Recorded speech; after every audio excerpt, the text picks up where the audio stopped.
Bom, para constituir uma fundação, eu não preciso necessariamente ter as pessoas, né? Eu preciso ter o patrimônio e depois identificar quais são as pessoas que vão atuar na gestão desse patrimônio para que ele tenha finalidade de interesse público.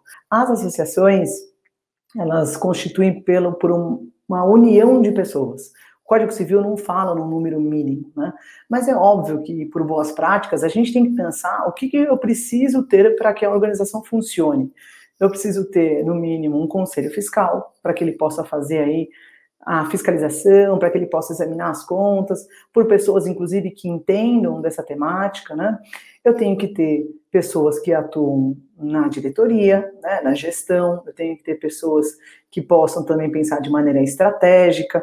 Então, em relação a quantas pessoas eu preciso para constituir uma organização, o que eu vou dizer para você depende do tamanho da sua organização, depende do tamanho do seu projeto, depende do tamanho da sua causa. Então, e do grupo de pessoas, né, que está se unindo para constituir, para criar essa organização.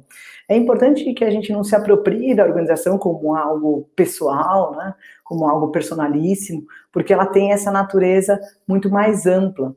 A Assembleia Geral, ela compõe um grupo de associados, e essa Assembleia Geral é que traz aí as questões relacionadas à estratégia da organização e que, inclusive, é responsável para destituir os administradores, é responsável pela alteração estatutária. Então, é muito importante que a gente sempre pense a respeito desse grupo de pessoas, ou dessa união de pessoas, quais seriam os papéis de cada um, né? Então, eu costumo dizer assim, olha, a organização que você pretende criar tem pessoas, a sua causa já tem aderência, você tem engajado pessoas, então vamos pensar em qual é o mínimo que a gente precisa para que essa organização seja constituída. Então não tem aí um número mínimo na lei, mas é óbvio que quando a gente pensa numa associação, a gente não pensa somente em 2 pessoas, porque aí a gente estaria falando muito mais vinculado a uma sociedade ou uma organização que sequer tem aí os pressupostos que a gente precisa ter no segmento, né? Então,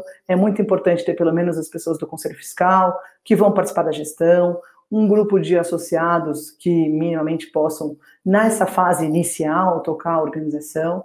Então, a gente não fala muito num número mínimo, e sim num número que funcione para a sua organização, ok? Lembrando que uma associação, ela não é uma empresa, né?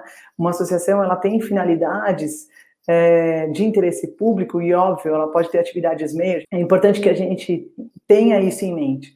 Se eu tenho a vontade de atender uma causa, independentemente do número de pessoas, eu tenho que pensar em engajamento.